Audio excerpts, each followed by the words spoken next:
Well, I was somewhat interrupted, but let's continue. This will end up as part 5, most likely. So, I think I want to split out the locative case into a few more cases. So, let me...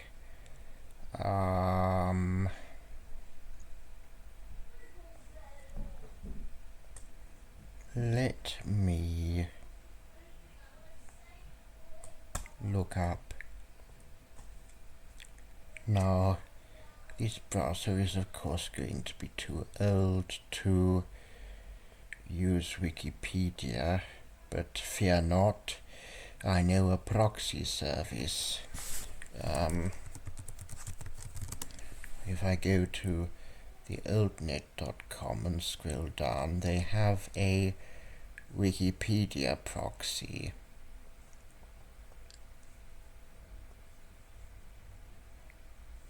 And I'm going to search for Finnish cases.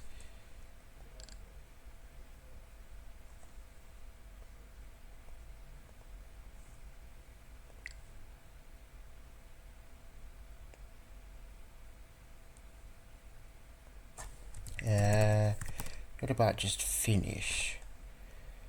Okay, it's not working. Well, I will come up with names.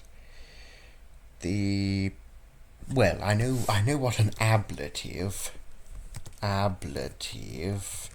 is away from. The illative, elative, ablative. Well, hang on. We're going to have the essive, well, the inessive, adessive. Well, hang on. I'll name them by their function. The in, the on, and at. No, that's not how it works. In and on slash at, and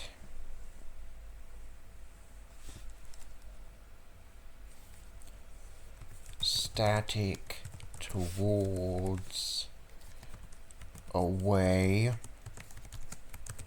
Static towards away. I think that's how the Finnish locative system works.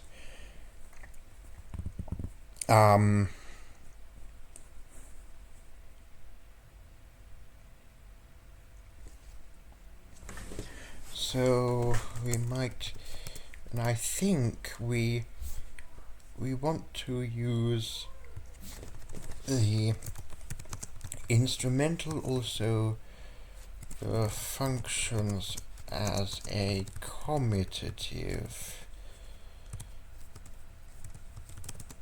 So not just by means of, but also along with both senses of the English word with, which has in fact these two functions.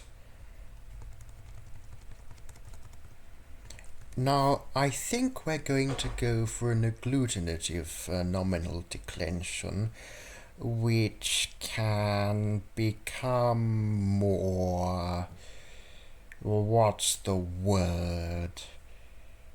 More fusional, I think, is what they call it. When things, voice intervocalically and linite and debuccalize, and then the vowels become long by compensatory lengthening, and then, or you end up with diphthongs and stuff, and you end up with several declensional classes, and that's how it works. But I think if we want to be Indo-European, we have to, well, I think nominative S is a pretty good start. Also M for the neuters, but... Well, hang on. Do we want to make a distinction between thematic and athematic? Because... well,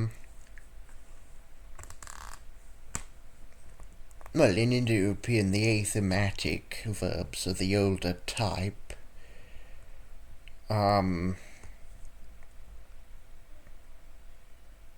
Athematic anything, really, in fact.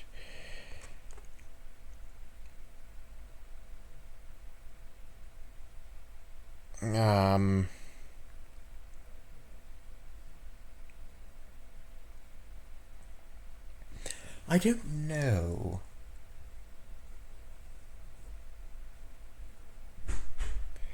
I don't know what I want to do. Well, I'll save this, lest I should lose it. But...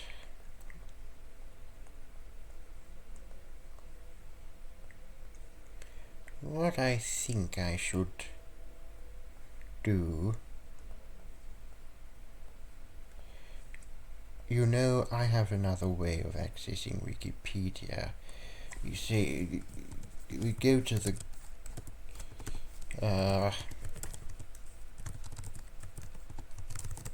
we go to this Gopher site.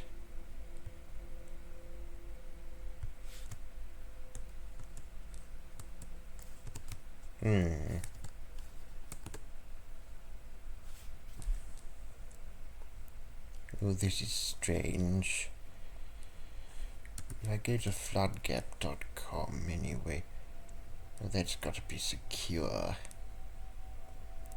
Humph. That won't work. At some point he had a Gopher proxy of Wikipedia running at that address.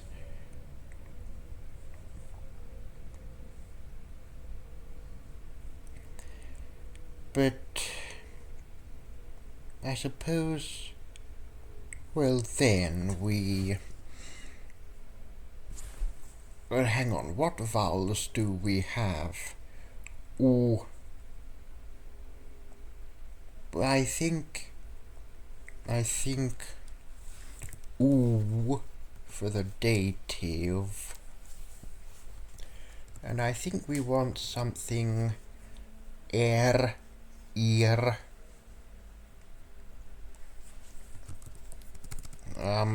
Some infix that means plural. And we might also want a dual number, because the most conservative European languages do have a dual number.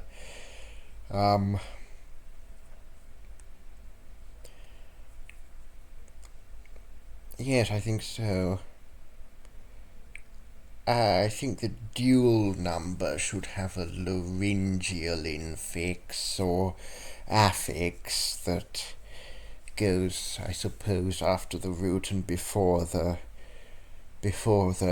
because inflection, I think, in the proto-language at least, is going to be essentially making trains of suffixes, somewhat like in Turkish.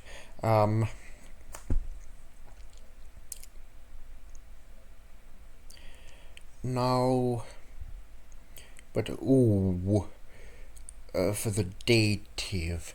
Accusative, well, we've got to have M.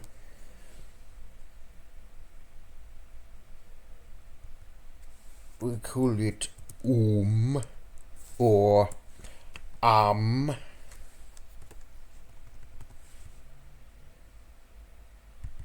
we'll call it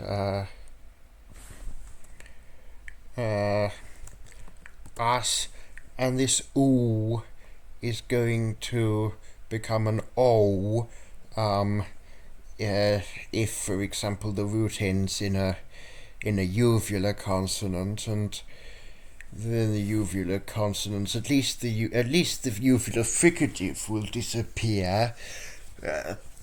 unless we do some very conservative descendant language, some sort of an analog of Hittite. But if we did the h, and then if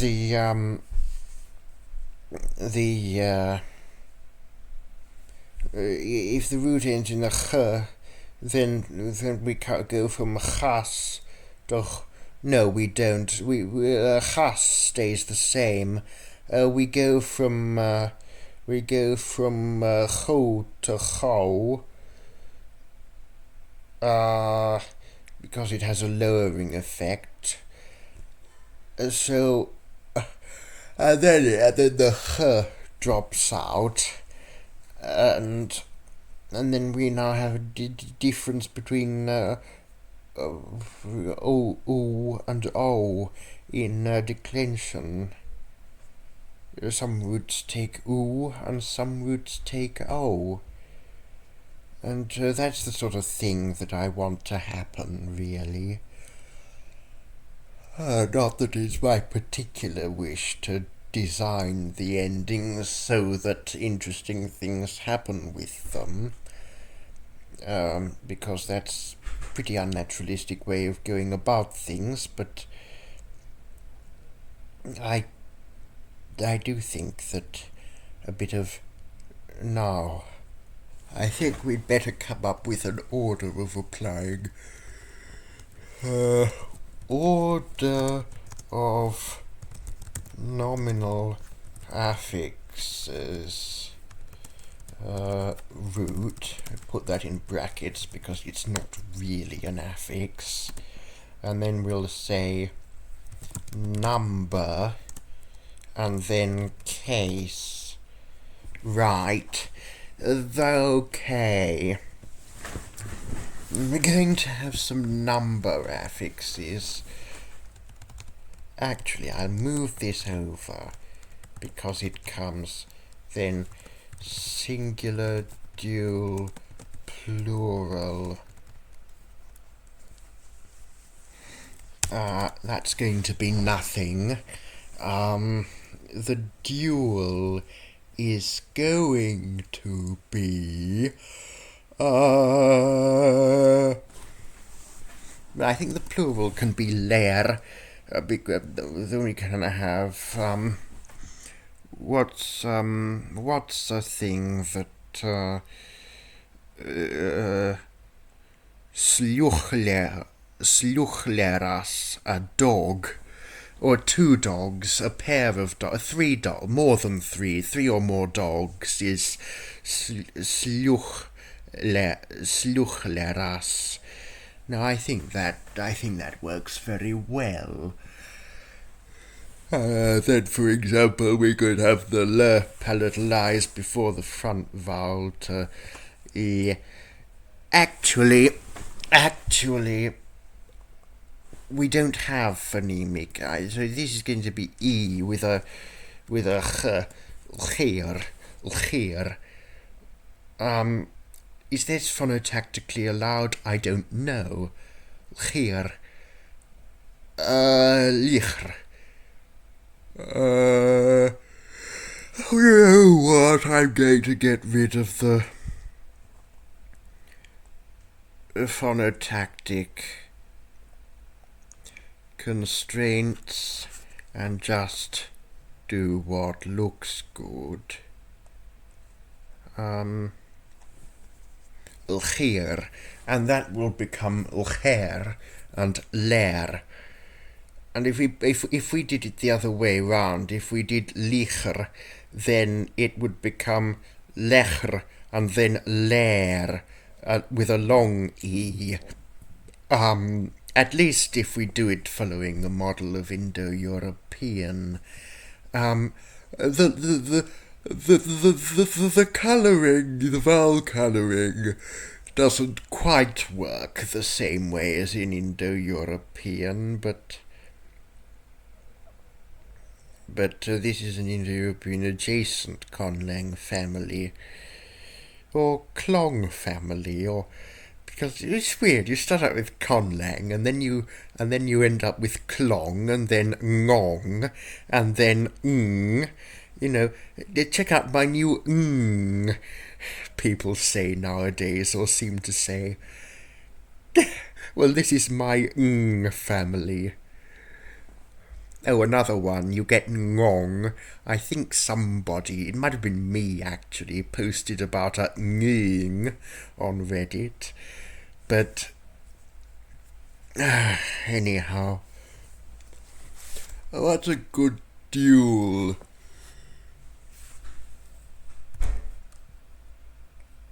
Dull.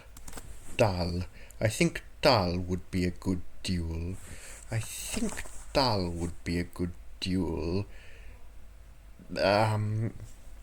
Because yes, Sluchdalas, a pair of dogs or two dogs, or yes, I think so. This is looking good. And we've got to have something like for evocative. Do we consider the vocative a case? Traditionally, yes. Some people don't consider the vocative a real case.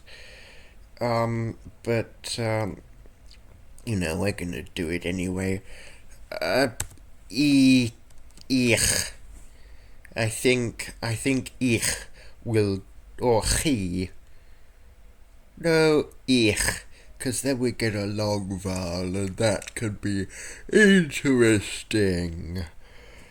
It's not, because we already did a h before the vowel, for the plural affix. So, maybe this way. No, this is for nouns, and I suppose I'd better bold and underline those.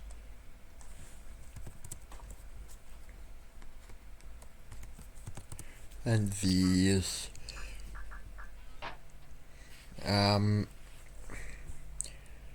Let's see.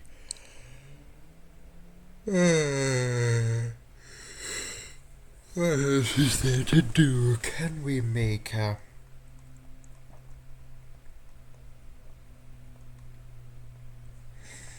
I know.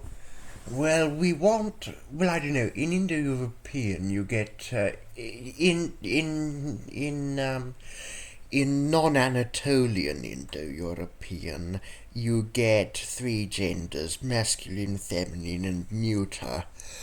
I'm pretty sure the consensus is that in Anatolian, or at least in Hittite, you have two genders, masculine and neuter. And the feminine gender hasn't really arisen yet. What are we going to do? I think I would like an animacy distinction. So, we want a nominalizing an inanimate we want... Well... If we're going to be agglutinative, then we may as well do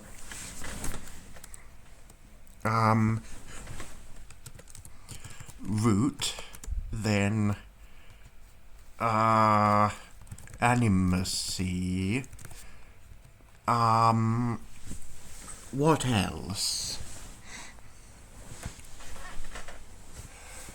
else? I think maybe one of the animacy levels can be 0 marked, because otherwise we'll end up with great big long chains of affixes, not unlike what you can find in Turkish. You know, if you say the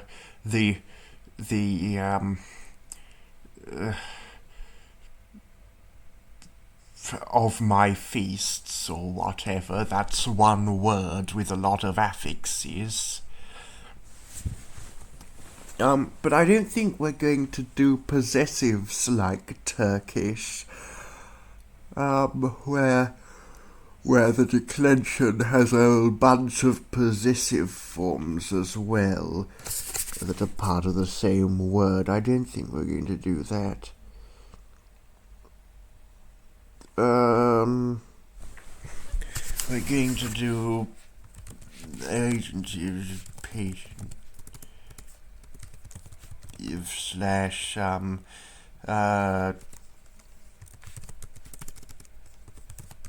etc. Because because we have we want to make nouns out of these roots. Oh, for example, the thing that grows might be a plant, or indeed, from another perspective, the thing that grows might be a farmer, and the thing that is grown might be a plant. But that's one meaning of one of the senses of the English word "grow," the transitive sense. There's also another sense of the word "grow," the intransitive sense, where the plant grows. What does it grow? I suppose the Russians would say it grows itself. That sa affix, that reflexive clitic. But I suppose we should have some way to distinguish between them. Oh, that's an interesting thing. Reflexive verbs. A middle voice, I suppose, is what ancient Greek would have in that case. I'm not sure. I don't know much Greek, but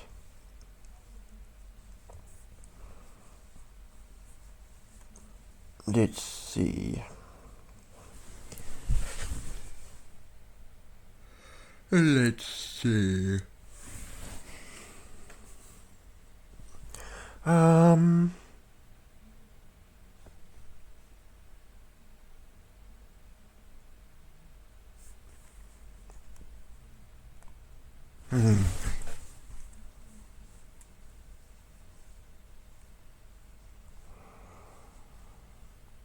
I think, well, active, passive, do we want to form them like participles, or? No, I don't think so. I mean, we wouldn't want to call a tree the growing, or the grown, or... I mean, we could, but the thing that has grown, perfect past. No, well, I think that's enough for now. So, going to... it's cute. I think that's enough for now.